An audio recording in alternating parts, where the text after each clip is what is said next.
வணக்கம் நண்பர்களே. நம்ம மார்க்கெட் குரு சேனலை பார்த்துட்டு இருக்கவங்க நம்ம சேனலை மறக்காமல் சப்ஸ்கிரைப் பண்ணுங்கள். நீங்கள் சப்ஸ்கிரைப் பண்ணுறது மூலிமா நம்ம போடக்கூடிய அடுத்தடுத்த வீடியோக்கள் உங்களுக்கு விரைவாக கிடைக்கும். இந்த வீடியோக்குள்ளே போகிறதுக்கு முன்னாடி ஒரு முக்கியமான டிஸ்க்ளைமர். நான் செபி ரெஜிஸ்டர் அட்வைசர் கிடையாது.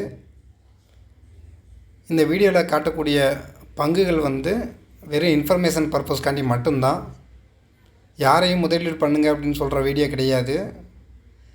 ஒரு பங்கில் இன்வெஸ்ட் பண்ணுறதுக்கு முன்னாடி அந்த பங்கில் முழுவதுமாக ஆராய்ந்து அதற்கு அப்புறம் இன்வெஸ்ட்மெண்ட் பண்ணுங்கள். யாரும் சொல்கிறாங்கன்னு பிளைண்டாக இன்வெஸ்ட்மெண்ட் பண்ண வேணாம். வாங்க வீடியோக்குள்ளே போகலாம். நம்ம இந்த வீடியோவில் ரீட்டைல் கேட்டகரியில் உள்ள ஒன் ஆஃப் த பெஸ்ட் ஸ்டாக்கான அவென்யூ சூப்பர் மார்ட் லிமிடெட் அப்படிங்கிற கம்பெனியை பற்றி பார்க்க போகிறோம். இந்த கம்பெனியோட பிராண்ட் நேமை டிமேட் அப்படின்னு சொல்கிறாங்க. இப்போ எல்லா ஊர்லேயும் இதோட ரீட்டைல் ஸ்டோரும் ஓப்பன் பண்ணிக்கிட்டு இருக்காங்க. இதோட மார்க்கெட் கேப் பார்த்திங்கன்னா 2,14,912 கோடி. இதோட கரண்ட் மார்க்கெட் ப்ரைஸ் 3,318. இதோட 52 வீக் ஹை லோ லோ பார்த்திங்கன்னா 1,900, ஹை பார்த்திங்கன்னா 3,397. இதோட ஸ்டாக் பி 195. புக் வேல்யூ 188 ரூபியாக இருக்குது. இதோட டிவிடெண்ட் ஈல்டு 0.00%. இதோட ROCE return on capital employee 12.7%.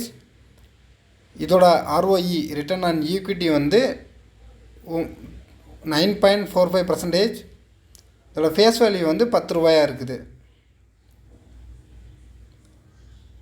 Last 1 இயராக stock எப்படி பர்ஃபார்மன்ஸ் பண்ணியிருக்கு அப்படின்னு பார்க்கலாம். 1 இயர் ஜூலை 2020 2,358 ரூபாய் இருந்தது. இன்றைக்கி 3,317 ரூபாய் இருக்குது. லாஸ்ட் 5 இயர்ஸாக எப்படி பர்ஃபார்மன்ஸ் பண்ணிச்சுன்னு பார்க்கலாம். இந்த கம்பெனி 2017 தான் ஸ்டார்ட் ஆகிருக்கு. அதனால் லாஸ்ட் 4 இயரோட டேட்டா தான் இருக்குது. ஏன்னு கேட்டிங்கன்னா என்எஸ்சியில் லிஸ்ட் ஆனது இந்த கம்பெனி 2017 தான்.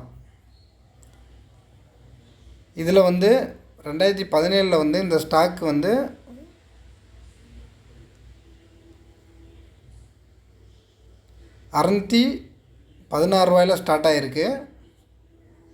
இன்றைக்கி 3,318 இருக்குது. நல்ல ஒரு growth உள்ள ஸ்டாக் தான்.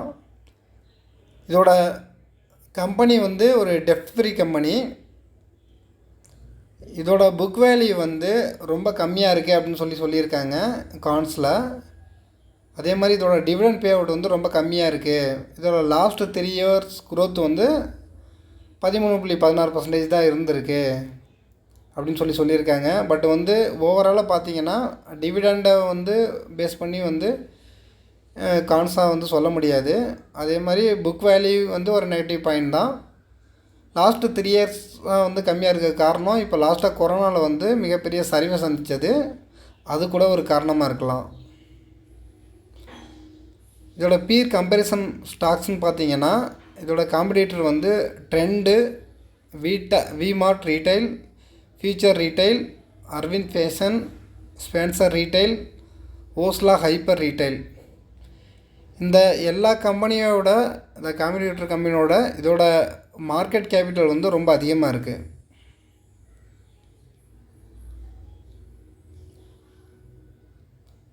இதோட quarter on quarter sales growth கொஞ்சம் கொஞ்சமாக இன்க்ரீஸ் ஆகிட்டே போய்கிட்டுருக்கு. 4,576 கோடியாக இருந்தது. இன்றைக்கி 7,412 கோடியாக இருக்குது. அதேமாதிரி இதோட நெட் ப்ராஃபிட் growth கொஞ்சம் கொஞ்சமாக இன்க்ரீஸ் ஆகிட்டு தான் போயிட்டுருக்கு. 245 இருந்தது, 45 கோடியாக இருந்தது. இன்றைக்கி 414 கோடியாக இருக்குது. அதே மாதிரி இயர் ஆன் இயர் பார்த்திங்கன்னா இதோட சேல்ஸ் growth 2,209 கோடியாக இருந்தது. இன்றைக்கி 24,143 கோடியாக இருக்குது. அதே மாதிரி இதோட நெட் ப்ராஃபிட் 60 கோடியாக இருந்தது. 99 கோடியாக இருக்குது. இதோட ஸ்டாக் ப்ரைஸ் சிஏஜிஆர் வந்து லாஸ்ட் 3 இயர்ஸாக வந்து 31%, லாஸ்ட் 1 இயராக வந்து 40% வந்து ரிட்டர்ன் கொடுத்துருக்கு. சிஏஜிஆர் இருந்திருக்கு, 40% இருந்திருக்கு. ரிட்டர்ன் ஆன் ஈக்விட்டி வந்து லாஸ்ட் 5 இயர்ஸாக 14%, லாஸ்ட் 3 இயர்ஸாக 13%, லாஸ்ட் இயர் வந்து 9%ஆகவும் இருக்குது.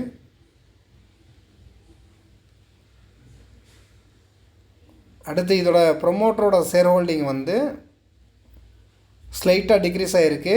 இதுவும் வந்து ஒரு நெகட்டிவ்னு சொல்லலாம், பட் பெரிய அளவுக்கு வந்து மாற்றங்கள் இல்லை. அதே மாதிரி எஃப்ஐஓயோட ஸ்டேக் வந்து கொஞ்சம் கொஞ்சமாக இன்க்ரீஸ் ஆகிருக்கு.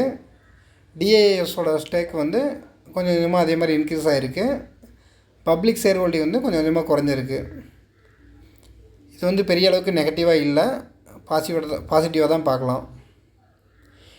இதே மாதிரி வேறு எந்த ஸ்டாக்கும் உங்களுக்கு அனலைஸ் பண்ணி சொல்லணும் அப்படின்னு சொன்னால் இந்த வீடியோ கீழே உள்ள கமெண்ட் பாக்ஸில் வந்து கமெண்ட் பண்ணுங்கள்.